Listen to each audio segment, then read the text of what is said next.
만약에 내일 아침 눈을 떴을 때 전 세계 모든 사람이 거짓말을 할 수 없게 됐다면 여러분은 어떠실까요? 괜찮아요 라는 위로도, 예쁘네요는 칭찬도, 바빠요 라는 핑계도 모두 사라지고 오직 진실만 말해야 하는 세상. 상사가 자네 일 형편없어요 라고 직설적으로 말하고, 연인이 오늘 별로 안 예뻐요 라고 쏘아붙이고, 부모님이 너 때문에 인생 망쳤어요 라고 털어놓는 그런 세상 말이죠. 듣기만 해도 아찔하지 않나요? 거짓말 없는 세상, 오직 진실만이 존재하는 세상, 그곳은 과연 유토피아일까요? 아니면 지옥일까요? 지금부터 이 충격적인 시나리오가 현실이 된 제 이야기를 시작하겠습니다.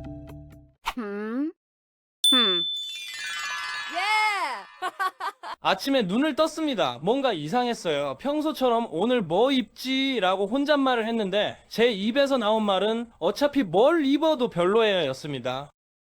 뭐죠?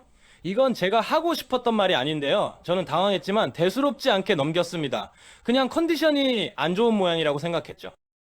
출근 준비를 하면서 거울을 봤어요. 오늘 괜찮네요 라고 말하려는데 와 진짜 못생겼네요. 눈 밑 다크서클 좀 보세요 라는 말이 튀어나왔습니다. 손으로 입을 막았어요. 이게 무슨 일이죠? 제가 왜 이런 말을 하는 거예요? 저는 혼란스러웠지만 지각할 것 같아서 급하게 집을 나섰습니다. 지하철을 탔습니다. 옆에 앉은 사람이 향수를 진하게 뿌렸는지 냄새가 심했어요. 그 사람이 저를 봤습니다. 저는 미소를 지으려 했는데 입에서 향수 너무 심한데요? 좀 참아주세요 라는 말이 나왔어요. 상대방이 황당한 표정을 지었습니다. 뭐라고요? 저는 황급히 사과했어요. 죄송해요. 제가 왜 그랬는지 모르겠네요. 그 순간 그 사람도 이상했습니다. 당신도 땀 냄새 나는데요. 서로 불편하네요 라고 말한 뒤 자기 입을 막았어요. 우리는 서로를 쳐다보며 당황했습니다. 회사에 도착했어요. 엘리베이터에서 부장님을 만났습니다. 좋은 아침이에요 라고 인사하시길래 네 좋은 아침입니다 하고 답하려 했죠. 문제는 제 입에서 나온 건 전혀 안 좋아요. 월요일이 뭐가 좋아요? 출근하기 싫었어요 였다는 점입니다. 부장님의 눈이 커졌어요. 자네 무슨 말을? 부장님이 말끝을 흐렸습니다. 그러더니 저도 그래요. 회사 오기 싫어요. 집에서 쉬고 싶어요 라고 말했어요. 부장님 스스로도 놀란 표정이었습니다. 엘리베이터 안이 어색해졌어요. 다른 직원들도 서로를 힐끗힐끗 쳐다봤습니다. 뭔가 이상한 일이 벌어지고 있었죠. 회의실로 들어갔습니다. 팀장이 물었어요. 어제 맡긴 자료 잘 준비했어요? 저는 네 열심히 했습니다 라고 말하려 했죠. 놀랍게도 제 입에서 나온 건 아니요 대충 했어요. 솔직히 그거 쓸모없는 작업 같아서 성의 없이 만들었습니다. 회의실이 조용해졌어요. 팀장의 얼굴이 굳었습니다. 저는 손으로 입을 막았지만 이미 늦었어요. 미안합니다. 제가 왜 그런 말을 진짜 열심히 했습니다. 한편 팀장도 이상했어요. 너 정말 해고하고 싶었어요. 맨날 일 못하면서 뭐 하나 제대로 하는 게 없더라고요. 회사에 짐만 대고요 라고 말했습니다. 그의 얼굴이 놀라움으로 일그러졌죠.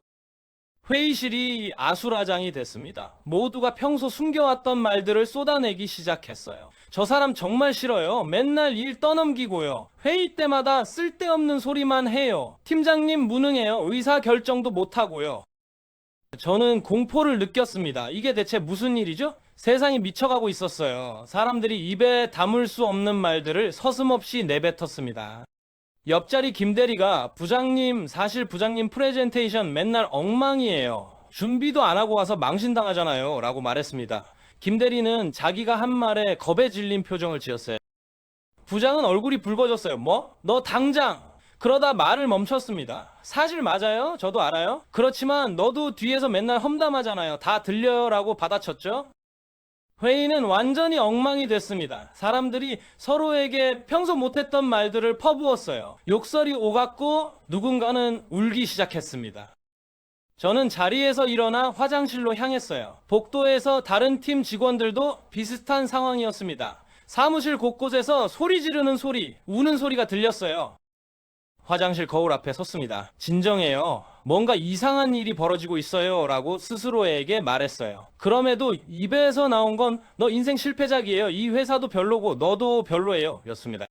저는 거울을 주먹으로 쳤어요. 손이 아팠습니다. 핸드폰을 꺼내 뉴스를 검색했죠. 포털 사이트 메인에 속보가 떠 있었어요. 전 세계 이상현상. 사람들 거짓말 못해요. 진실만 말하는 병 확산. 전문가들도 원인 몰라요.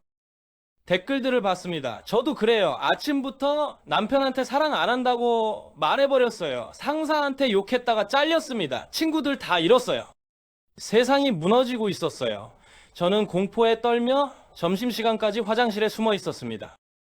점심시간이 됐고 저는 동료와 식당에 갔습니다. 평소 친하게 지내던 후배였어요. 그녀가 물었죠.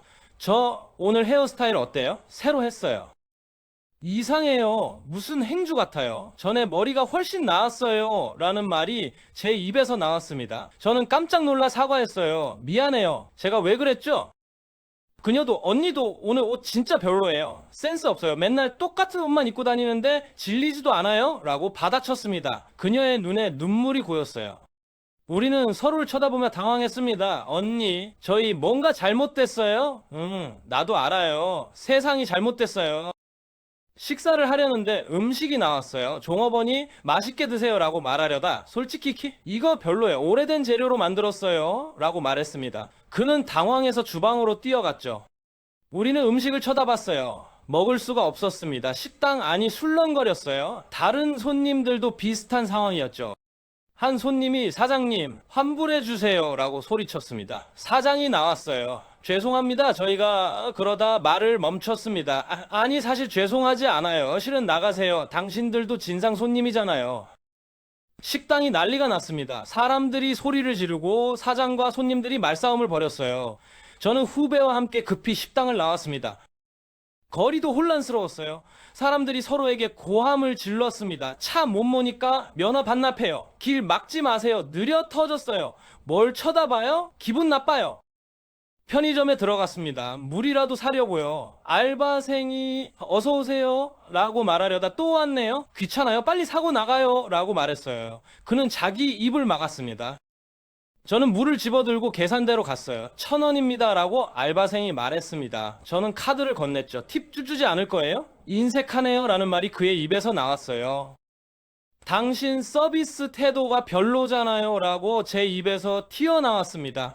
우리는 서로를 노려봤다가 한숨을 쉬었어요.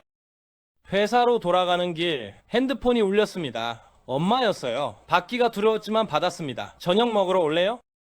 아니요, 피곤해요. 솔직히 엄마 잔소리 듣기 싫어요. 맨날 이것저것 간섭하시잖아요 라는 말이 나왔습니다. 저는 핸드폰을 움켜쥐었어요. 전화 너머로 침묵이 흘렀습니다. 엄마가 떨리는 목소리로 말했어요. 너 때문에 내 인생 다 망쳤어. 너만 없었으면 이혼도 안 하고 잘 살았을 텐데 낳지 말 걸 그랬어.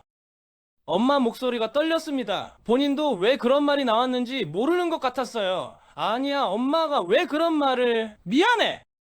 저는 전화를 끊었습니다. 주저앉아서 울었어요. 거리를 지나가던 사람들이 쳐다봤습니다. 왜 길에서 울어요? 민폐예요 라고 누군가 말했어요. 집으로 돌아오는 길에 편의점에 다시 들렀습니다. 소주를 사려고요. 다른 알바생이 있었어요. 힘든 하루였나 봐요 라고 위로하려다 또 술이에요? 알코올 중독자 같아요 라고 말했습니다. 저는 대답하지 않고 돈을 냈어요. 집에 도착해서 뉴스를 켰습니다. 앵커의 얼굴이 창백했어요. 오늘 전 세계에서 전례 없는 이상한 현상이 보고되고 있습니다. 아침부터 사람들이 거짓말을 할 수 없게 됐어요. 원인은 아직 밝혀지지 않았으며 앵커가 말을 멈췄습니다. 죄송해요. 사실 저도 무서워요. 방송하기 싫어요. 집에 가고 싶어요. 앵커가 당황해서 카메라를 쳐다봤어요. 화면이 바뀌었습니다. 거리 곳곳에서 난동이 벌어지고 있었어요. 사람들이 서로에게 상처 주는 말을 내뱉고 싸우고 울고 있었습니다. 병원에는 환자들이 넘쳐났어요. 심리적 충격을 받은 사람들이었죠. 의사가 인터뷰를 했습니다. 환자들이 너무 많아요. 솔직히 감당이 안 돼요. 저도 퇴근하고 싶어요. 대통령이 긴급 담화를 발표했습니다. 국민 여러분 진정하십시오. 정부는 이 사태를 해결하기 위해 그러다 말을 멈췄어요. 아니 사실 저도 모르겠어요. 이게 다 무슨 일인지 솔직히 무서워요. 대통령 하기 싫었어요. 책임지기 싫어요. 대통령의 얼굴이 일그러졌습니다. 방송이 끊겼어요. 저는 소주를 마셨습니다. 핸드폰을 봤어요. 친구들한테서 연락이 왔습니다. 야, 너 오늘 회사에서 무슨 일 있었어? 저는 대답했어요. 엉망이었어? 너는? 나도! 근데 솔직히 너 별로 안 궁금해. 그냥 심심해서 물어본 거야?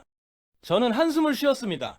나도 너 별로 안 좋아해. 그냥 외로워서 연락한 거야. 우리는 서로에게 상처를 주고 대화를 끝냈어요.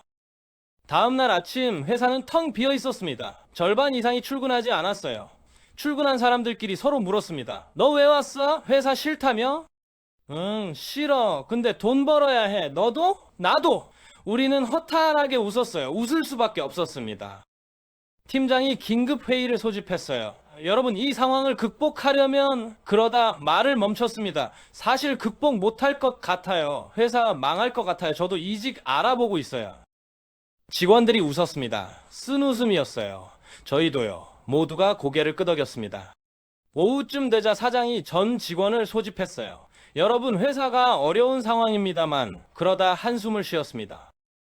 솔직히 말할게요. 회사 자금 다 떨어졌어요. 월급 못 줄 것 같아요. 다들 이직 알아보세요. 저는 파산 신청할 거예요. 직원들이 술렁거렸습니다. 다만 이상하게도 화를 내는 사람은 없었어요. 모두가 예상했던 일이었으니까요. 거리는 점점 황폐해졌습니다. 가게들이 문을 닫았어요. 손님 싫어요. 이거 팔기 싫어요. 장사 안 되는데 왜 와요? 라는 말 때문에 장사가 안 됐죠. 편의점도 카페도 식당도 모두 문을 닫았습니다. 사람들은 집에서만 지냈어요. 배달 앱을 켰지만 배달 가능한 가게가 없었습니다. 일주일이 지났어요. TV에서는 이혼율 폭등 소식이 나왔습니다. 당신 사랑 안 해요. 결혼 후에예요. 다른 사람이 더 좋았어요. 라는 말들이 오갔어요. 가족들이 뿔뿔이 흩어졌습니다. 부모와 자식 간에도 너 때문에 힘들어. 부모 노릇하기 싫어. 라는 말들이 오갔죠. 가정이 무너졌어요. 저는 집에 혼자 틀어박혀 있었습니다. 친구들한테서 연락이 왔어요. 너 별로 안 좋아했어. 그냥 외로워서 만났던 거야. 저도 똑같이 답장을 보냈습니다. SNS를 봤어요. 사람들의 게시물이 달라져 있었습니다. 오늘 행복해요? 또 같은 글은 없었어요. 반면 인생 힘들어요? 죽고 싶어요? 모두 싫어요? 같은 글들 뿐이었죠. 댓글도 지옥이었습니다. 너네 사진 별로야. 인생 실패자 같아. 허세 그만 떨어. 못생겼어. 같은 댓글들만 가득했어요. 한 달이 지나자 거리에 사람이 거의 없었습니다. 모두가 집에 숨어버렸어요. 진실이라는 칼날이 너무 날카로워서 아무도 밖으로 나올 수 없었습니다. 저는 배가 고팠지만 배달도 안 됐어요. 배달 기사들이 귀찮아요. 팁 적게 주면 안 갈래요? 위험해서 싫어요. 라고 말해서 시스템이 완전히 무너졌죠. 창밖을 내다봤어요. 세상은 조용했습니다. 너무 조용했어요. 사람들의 웃음소리도 대화 소리도 차 소리도 사라졌습니다. 가끔 비명 소리만 들렸어요. 누군가 견디지 못하고 극단적인 선택을 하는 소리였습니다. 저는 귀를 막았어요. 핸드폰을 켰습니다. SNS는 완전히 폐허가 됐어요. 접속자 수가 급감했습니다. 게시물도 거의 없었어요. 몇 안 되는 게시물에는 더 이상 못 버티겠어요. 이게 무슨 삶이에요. 차라리 죽는 게 나아요. 같은 글들 뿐이었습니다. 정부에서 긴급 재난지원금을 준다는 공지가 떴어요. 그러나 은행도 문을 닫아서 받을 방법이 없었습니다. 공무원들도 출근을 거부했으니까요. 저는 깨달았습니다. 거짓말이 필요했다는 걸요. 괜찮아요, 예뻐요, 맛있어요, 고마워요, 사랑해요 라는 그 작은 거짓말들이 세상을 지탱하고 있었다는 사실이죠. 그 거짓말들이 사람들을 위로했고 관계를 유지시켰고 사회를 돌아가게 만들었어요. 진실만으로는 세상이 너무 잔인했습니다. 그럼에도 이제 돌이킬 수 없었어요. 세상은 이미 무너졌습니다. 진실만이 남은 세상에서 아무도 살아갈 수 없었죠. 저는 마지막으로 거울을 봤습니다. 오늘도 못생겼네요. 살이 더 쪘어요. 눈빛도 죽어 있어요. 라는 말이 자동으로 나왔어요. 저는 웃었습니다. 슬픈 웃음이었어요. 창밖에서 비명 소리가 들렸습니다. 또 누군가 옥상에서 뛰어내린 것 같았어요. 살기 싫어요 라는 진실을 견디지 못한 사람이었을 겁니다. 저도 창가로 다가갔습니다. 10층이었어요. 아래를 내려다보며 생각했습니다. 뛰어내리고 싶어요? 그래요. 이렇게 사는 것보다 차라리 제 입에서 정직한 대답이 나왔어요. 손잡이에 손을 올렸습니다. 창문을 열려는데 핸드폰이 울렸어요. 엄마였습니다. 저는 받았어요. 괜찮니? 엄마가 물었습니다. 아니요, 전혀 안 괜찮아요. 죽고 싶어요. 라고 제가 답했어요. 나도 그래. 나도 죽고 싶어. 미안해. 너한테 상처 주는 말 한 거? 저도요, 엄마. 우리는 한참을 말없이 전화를 붙잡고 있었습니다. 그래도 같이 죽지는 말자. 우리 엄마가 말했어요. 왜요? 어차피 다 끝난 세상인데요. 제가 물었습니다. 그래도 서로 살아있으면 위로가 되잖아. 비록 상처 주는 말밖에 못해도. 저는 창문에서 손을 뗐어요. 엄마 말이 맞았습니다. 혼자 죽는 것보다 상처받더라도 누군가와 함께 있는 게 나았어요. 그리고 저는 창문을 닫았습니다. 뛰어내리고는 싫었지만 무서웠으니까요. 그것조차 솔직하게 인정할 수밖에 없는 이 빌어먹을 세상에서요. 결국 저는 방구석에 앉아서 그냥 버티기로 했습니다. 밖에 나가면 상처받을 테지만 그래도 살기로 했어요. 아무도 만나지 않으면 덜 상처받을 테니까요. 며칠이 지났습니다. 배가 고팠어요. 물도 떨어졌습니다. 냉장고를 뒤졌어요. 라면 몇 개가 남아 있었습니다. 이걸로 며칠은 버틸 수 있을 것 같았어요. TV를 켰습니다. 방송국도 거의 마비됐지만 가끔 긴급 뉴스가 나왔어요.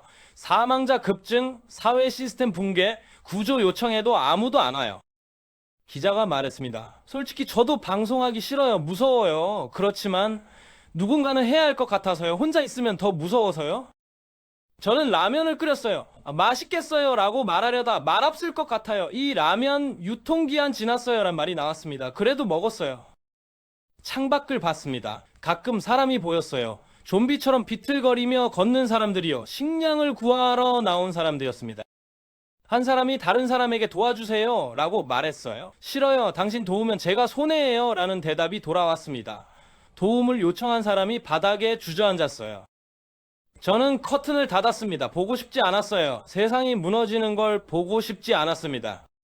이때 저는 혼잣말을 했어요. 행복했어요? 아니요. 한 번도요. 후회돼요? 모든 게요. 그래도 살고 싶어요? 저는 스스로에게 물었습니다. 모르겠어요. 근데 죽기는 무서워요. 냉장고에 라면이 다 떨어졌어요. 물도 다 떨어졌습니다. 나가야 했어요. 오히려 나갈 수 없었습니다. 밖에는 진실이라는 칼날들이 날아다녔으니까요. 결국 저는 그렇게 진실만이 존재하는 세상에서 천천히 굶어가며 방 안에서 조용히 사라졌습니다. 아무도 저를 찾지 않았어요. 다들 별로 안 궁금해요. 관심 없어요. 라고 솔직하게 말했을 테니까요.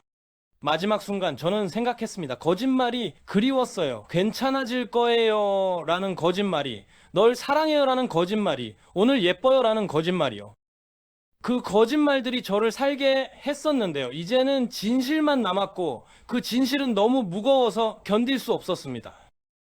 그렇게 세상은 끝났어요. 진실만이 존재하는 거짓말 없는 세상, 모두가 꿈꾸던 정직한 세상이요.